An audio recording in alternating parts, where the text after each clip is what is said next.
Matthew आज रात को पार्टी करने के लिए तैयार था। उसने अपनी बेस्ट फ्रेंड रीटा को फोन किया और कहा, हे न्यू ईयर पार्टी के लिए एक्साइटेड हो? हम लोग आज क्या कर रहे हैं? उसी सेम एक्साइटमेंट के साथ रीटा ने जवाब दिया, ऑफ कोर्स मैंने सबको ठीक 10 बजे क्लब आने को कह दिया है। मैं तुम्हें भी एड्रेस टेक्स्ट कर दूंगी। लेट मत होना बेवकूफ। वो हंसी और फोन रख दिया। 2 मिनट के बाद मैथ्यू के फोन में एक मैसेज आया, आयामर club 2021 subscribe street 10 PM। Matthew ने घड़ी की तरफ देखा। उस समय ऑलरेडी 8:30 बज चुके थे। उसने अपनी कॉफी खत्म की और वॉशरूम में रेडी होने के लिए भागा। मैथ्यू अपने अपार्टमेंट में अकेला रहता है। उसके मम्मी पापा टेक्सास में रहते हैं। 3 साल पहले उसने न्यूयॉर्क में शिफ्ट होकर अपना करियर शुरू किया था। पता नहीं क्यों पर मैथ्यू को न्यूयॉर्क बहुत पसंद है। उसे सड़कों पर उतरना बहुत नॉर्मल लगता है। वहाँ ये शहर हमेशा बिजी रहता है और अभी क्योंकि न्यू ईयर है ये जगह और भी आकर्षक हो गई है। सड़कें चमकती हुई लाइट से सजी हुई है, स्टार्स लगे हैं, हैप्पी न्यू ईयर के बैनर्स लगे हैं, लोग बहुत सुंदर लग रहे हैं और हर पब, क्लब और रेस्टोरेंट हंसी के तहखाओं से भरा है। आयामार क्लब उसके घर से करीब 50 मिनट की दूरी पर है। मैथ्यू इस क्लब में बहुत बार गया है। रीटा और मैथ्यू अक्सर वहां ड्रिंक्स के लिए जाते हैं पूरे हफ्ते के काम के बाद।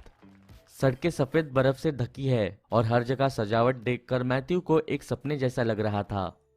वो डाइनिंग हॉल में खड़ा बालों में कंघी कर रहा था।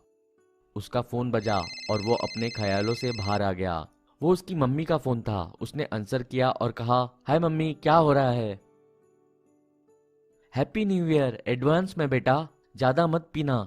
मैथ्यू हंसा और बोला, कम ऑन मम्मी, आज तो 21 दिसंबर है। उसने अपने मम्मी से बात की और नोटिस किया 9:30 बज चुके थे। मैथ्यू ने अपनी मम्मी के साथ कॉल खत्म किया और अपनी गाड़ी में बैठ गया। क्लब की तरफ ड्राइव करने के रास्ते में लोग हंसते गाते दिख रहे थे। मैथ्यू ने अपनी कार क्लब के पास पार्क की और देखा उसके दोस्त क्लब के बाहर खड़े उसका इंतजार कर रहे थे। वो उनके पास गया और सब बहुत एक्साइटेड हो गए। मैथ्यू अपने दोस्तों के साथ क्लब के अंदर एंटर करने ही लगा था कि उसकी नजर क्लब के अंधेरे कोने में पड़ी। उस कोने में बैठा एक आदमी अपने घुटनों पर अपना सर छुपा रहा था। उसने रियलाइज किया कि उस कोने की तरफ एक अंधेरी धुंधली सी गली है। एकदम से उसने अपना चेहरा उठाया और आसमान की तरफ देखा। उसके चेहरे पर बहुत से निशान थे। फिर उसने मैथ्यू की तरफ देखा और अपने टूटे हुए दांत और बहुत से निशान वाले चेहरे से उसकी तरफ मुस्कुराया।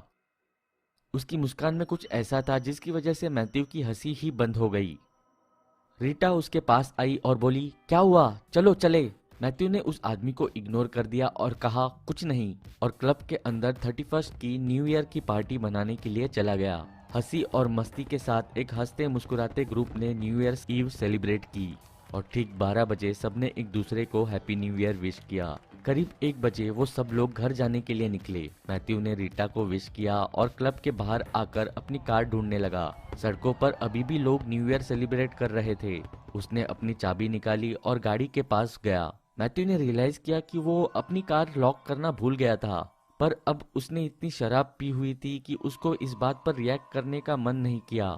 गाड़ी के अंदर बैठकर उसने गाड़ी चलाई। रीटा क्लब की एंट्रेंस पर खड़े होकर चिल्लाई, मैट, तुम गाड़ी चला लोगे पक्का? मैथ्यू ने मुस्कुराते हुए कहा, हाँ चिंता मत करो, मैं 15-20 मिनट में घर पहुंच जाऊंगा। फिर उसने अपने फ्रेंड्स को गुड बाय कहा और वहां से चला गया। सड़कें लोगों से भरी थी। वो गाड़ी धीरे चला रहा था ताकि कोई दुर्घटना ना घटे। 5 मिनट के बाद वो लेफ्ट मुड़ा और उसकी आंखें बैक व्यू मिरर की तरफ गई। मैथ्यू ने जैसे ही शीशे में देखा वो एकदम ठंडा पड़ गया। उसने देखा पीछे की सीट पर कोई बैठा था। उसे उसका चेहरा नहीं दिखा पर मैथ्यू को उसकी सफेद आंखें घूरती हुई दिख रही थी। 1 सेकंड के लिए मैथ्यू सुन्न हो गया और बहुत घबरा गया था।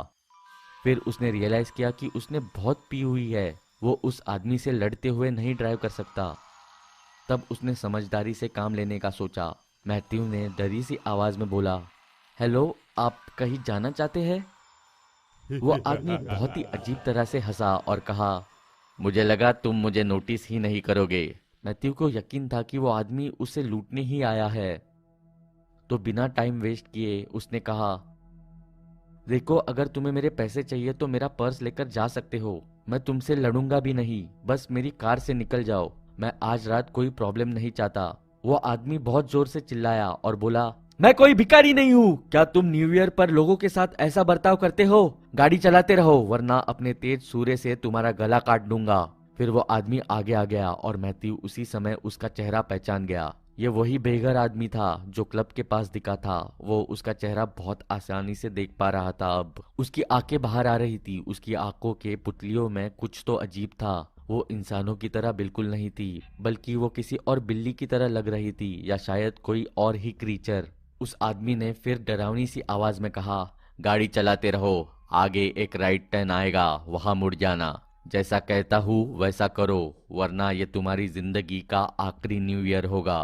मैथ्यू के पास इस आदमी को सुनने के अलावा और कोई चारा नहीं था। उसे कुछ आइडिया नहीं था कि उस आदमी के पास कोई छुरा था भी या नहीं, बट वो बिल्कुल भी रिस्क नहीं लेना चाहता था। 7 मिनट गाड़ी चलाने के बाद राइट टर्न आया। मैथ्यू ने जैसे ही राइट लिया, वो एक सुनसान सड़क पर आ गया। उस सड़क पर और कोई गाड़ी नहीं थी। वो हाईवे के साथ वाली लेन लग रही थी। वो सड़क पेड़ों से घिरी बहुत डरावनी लग रही थी। वहां कोई स्ट्रीट लाइट नहीं थी, सिर्फ मैथ्यू की गाड़ी की लाइट्स थी। इसी तरह 5 मिनट और चलाने के बाद कुछ अचानक से हुआ। पीछे बैठा आदमी बहुत ही बुरी तरह से खांसने लगा। मैथ्यू ने यह नोटिस किया कि जैसे ही उस आदमी की जीभ बाहर आई, उसकी आंखें और भी सफेद हो गई। उस आदमी की जीभ बहुत लंबी थी, जिसकी वजह से मैथ्यू और भी डर गया। उसने रियलाइज किया कि उस आदमी के साथ कुछ तो गड़बड़ थी। फिर एकदम उस आदमी ने घुटी हुई आवाज में कहा, रुको, गाड़ी अभी रोको। डर के मारे मैथ्यू ने तुरंत गाड़ी रोक दी। वो आदमी उसकी गाड़ी से निकला और बुरी तरह खांसने लगा। ऐसे लगा जैसे वो सांस ही नहीं ले पा रहा था। मैथ्यू गाड़ी के अंदर बैठा सुन्न हो चुका था। उसे कुछ समझ नहीं आ रहा था। उसने सोचा गाड़ी भगा के उस आदमी से जितनी जल्दी हो सके उतनी ही दूर चला जाए, पर किसी चीज के वजह से वो वहीं पे रुक गया। वो गाड़ी में बैठकर उस आदमी की अजीब हरकतों को देख रहा था। वो आदमी सड़क पर रेंगता हुआ मैथ्यू की गाड़ी के ठीक सामने आ गया। उसकी हेडलाइट्स उस पर पड़ रही थी। अब आगे जो हुआ उसने मैथ्यू को पूरी जिंदगी के लिए डरा के रख दिया। जब वो आदमी घुट के मर रहा था, तभी उसकी हड्डियां भी अपने आप टूटने लगी। वो हाईवे पर बैठा जोर से चिल्लाने लगा। ऐसे लगा जैसे वो किसी दूसरी दुनिया का हो। उसकी हड्डियों के टूटने की आवाज ने मैथ्यू का दिमाग खराब कर दिया था।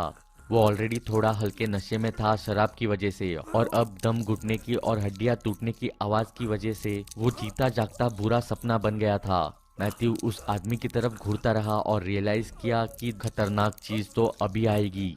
ऐसा कुछ मिनट्स करने के बाद वो आदमी उठा और अपनी बॉडी से चमड़ी छीलने लगा।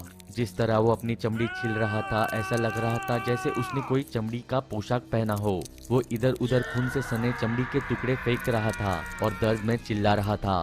मैथ्यू को अपनी आंखों पर विश्वास ही नहीं हो रहा था। उसे इतना जरूर पता था कि वो इतना भी दारू के नशे में धुत नहीं था कि वो इस सब की कल्पना करे। अपनी सारी चमड़ी निकालने के बाद वो आदमी मैथ्यू के गाड़ी के सामने आकर उसे घूरने लगा। एक बहुत ही डरावना आदमी सड़क के बीचों बीच खड़ा था। उसकी बॉडी पर बिल्कुल भी चमड़ी नहीं बची थी। खून और मांस उस क्रीचर में से बहुत बुरी तरह निकल रहा था। मैथ्यू बहुत जोर से सांस लेने लगा। उसे लगा उसका दिल धड़कना बंद हो जाएगा। फिर उस आदमी ने आसमान की तरफ देखा और एक बहुत ही खौफनाक सी आवाज में बोला, अब नई चमड़ी लेने का टाइम आ गया है। तुम लकी हो, क्योंकि इस बार मुझे कोई औरत लेनी है। Happy new year, Matt. और वो आदमी बहुत ही खतरनाक आवाज में हंसा और जंगल में कूद गया जैसे कोई जानवर हो, और फिर वो अंधेरे में खो गया। मैथ्यू ने गाड़ी तेज अपने घर भगाई। उसने कोई बात नहीं की। पूरा हफ्ता कहीं बाहर नहीं गया। उसने 1 महीने के बाद न्यूयॉर्क भी छोड़ दिया और अपने घर वापस आ गया। एक रात वो ग्रीक मिथोलॉजी के बारे में आर्टिकल पढ़ रहा था, जिसकी वजह से ये रहस्य की गुत्थी सुलझ गई। ग्रीक लोग एक राक्षस पर विश्वास करते हैं जो कि भेड़ की तरह लगता है और कभी कभी चलता फिरता मनुष्य। ये राक्षस कोई भी जीव का आकार ले लेता है ताकि इंसानों की दुनिया में बस जाए।